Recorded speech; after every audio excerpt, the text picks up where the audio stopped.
Maybe part of it is that like everything around you is full of potential. Everything. Maybe more potential than you could ever possibly utilize. And so maybe all you have is this little rat hole of a room in some rundown place in the world. It's like, fix it up.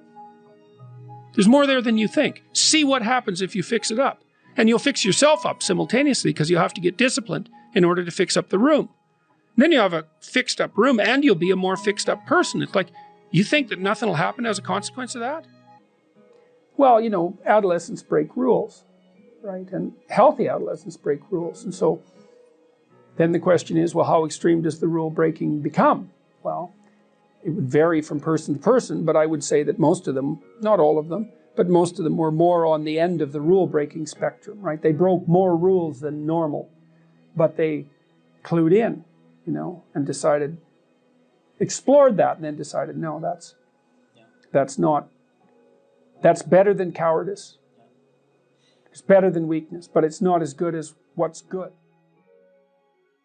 Unless you can think the way that an evil person thinks, then you're defenseless against them because they'll go places you can't imagine and then they win. And so the best men I've met, it was interesting even when I was in junior high and high school because most of my friends dropped out, you know, by the time they were grade 10, thereabouts. And a lot of them were guys who developed physically. They're pretty powerful and they're just damn sick of putting up their hand to go to the bathroom. It's like, you know, they're not doing that anymore. One of my friends got kicked out when he sort of challenged the gym teacher, you know, physically. And the gym teacher, he could do an iron cross. He was a tough guy. And so it was no trivial matter for my friend to stand up to him, but he got expelled anyways. But, you know, I noticed that it wasn't, it was often the kids whose character I admired that either quit or got expelled. And they were the tougher guys who were just sick and tired of following rules that didn't take into account their character, and then they'd go off and work in the oil rigs or whatever, and you could do that in Alberta at that time. And that was really hard work, you know, so it wasn't like they were necessarily taking the easy path. But like, a harmless man is not a good man. A good man is a very, very dangerous man who has that under voluntary control. And you know, you also see that like one of the central female stories, let's say, if the hero archetype is the central male story, there are variants of hero archetypes that are relevant to women, and one of them is Beauty and the Beast. And you know, Beauty isn't interested in the guy who isn't the beast. She's interested in the guy who's the beast, and that's exactly right, but she's interested in the guy who's the beast that can be civilized and disciplined, right, and who can use that in the service, well, let's say, of a family. If you only know how to behave, you're just a domesticated house cat or a lap dog. You have to push beyond the persona, and that's what the integration of the shadow does from the Jungian perspective. It's like to pull that monster that's being edited out of you, to pull that back in and to allow that to reveal itself within your increasingly sophisticated way of being. And then you're not just a persona. You can't escape from your persona unless you can say no. Here's an example from popular culture. In the Harry Potter series, Harry Potter's obviously the hero of the story, but he's touched by malevolence, right? The only reason he can stand up against evil is because there's some evil in him that he's incorporated, essentially. Well, that's exactly right. The persona, if you're a persona, then you're an obedient citizen. But the problem with being an obedient citizen is that if the society tells you to march the Jews off to the death camp, for example, and you're obedient, then that's what you'll do. And it isn't like society is civilized and then all of a sudden you're performing some act of atrocity. That isn't how it works. It's like you're obedient citizen and then you're asked to violate your conscience a little bit. Yeah. And you have to, because you don't have anything other than that persona.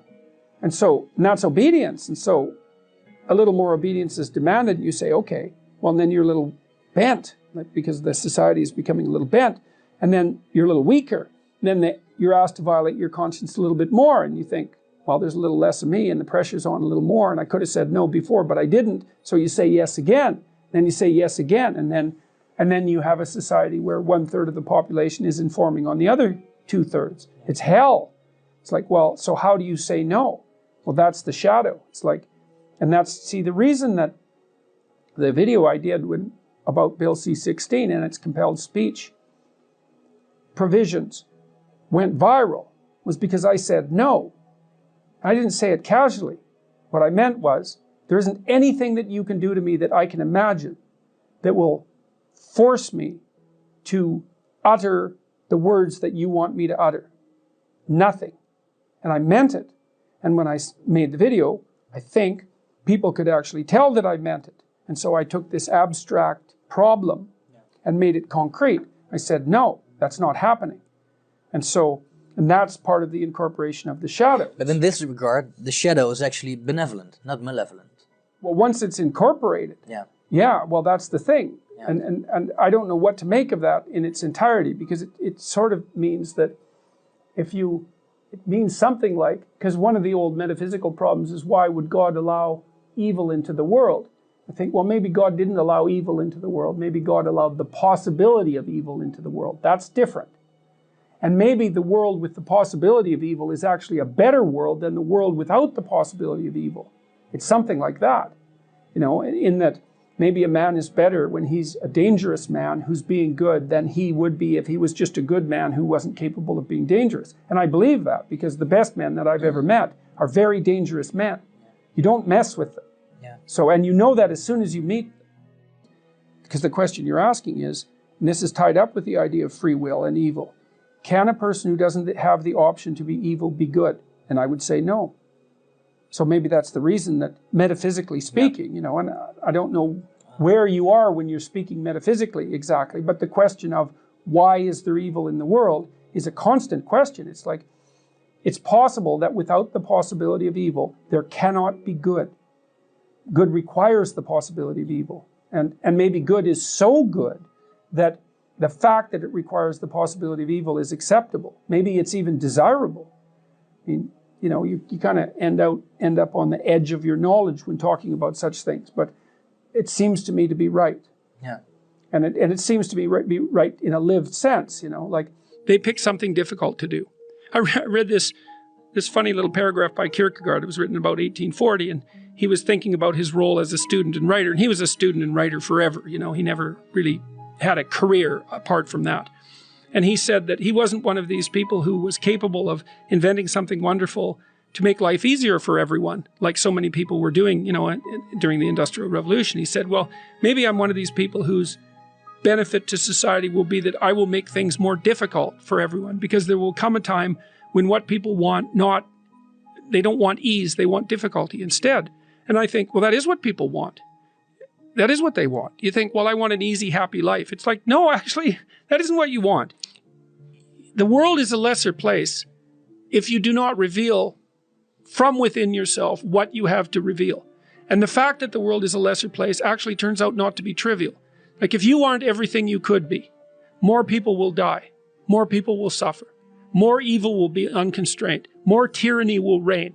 More chaos will remain chaotic and dangerous, all of that. It's something similar to that, but it can even be more local. It's like your family is more messed up than it could be if you were less messed up than you are. Right. So if you just got your act together, like 10% more, your family would be 1% better. Right. It's like, well, do it. And that would ripple off into the people that they interact with. Yes, and it ripples fast. Yes. That's the other thing that's so cool, is that, like, people think, well, there's 7 billion of us, and each of us is just this separate dust mote, like floating in the cosmos, and what the hell difference does it make what you do anyways? It's like, that is not how we're connected. It's like, you're the center of a network, and you know way more people than this, but let's say typically, you're going to know 1,000 people in your life, well enough to have an impact on them, okay? And each of those 1,000 people is going to know 1,000 people. So you're 1 step from 1,000,000 and 2 steps from 1,000,000,000. And we are networked, technically. That's how human interactions work. And so when you do something that you shouldn't do, it's worse than you think. And when you do something that you should do, it's better than you think. And so you think, well, this is why I've been telling people, well, clean up your room. It's like, well, your room is actually networked too. It's not that easy to clean up your room, to set it.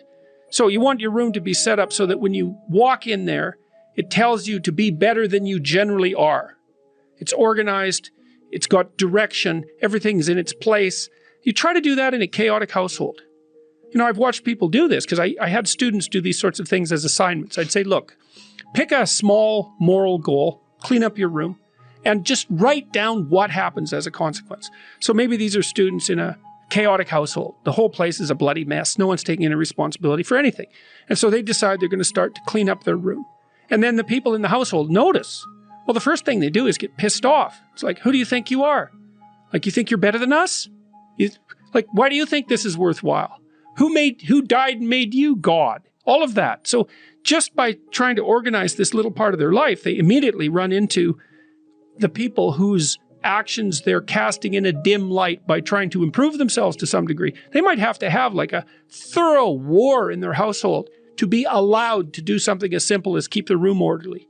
They find out very rapidly that A, that's way more difficult than it sounds, and B, that the consequences of it are far more far-reaching than people think.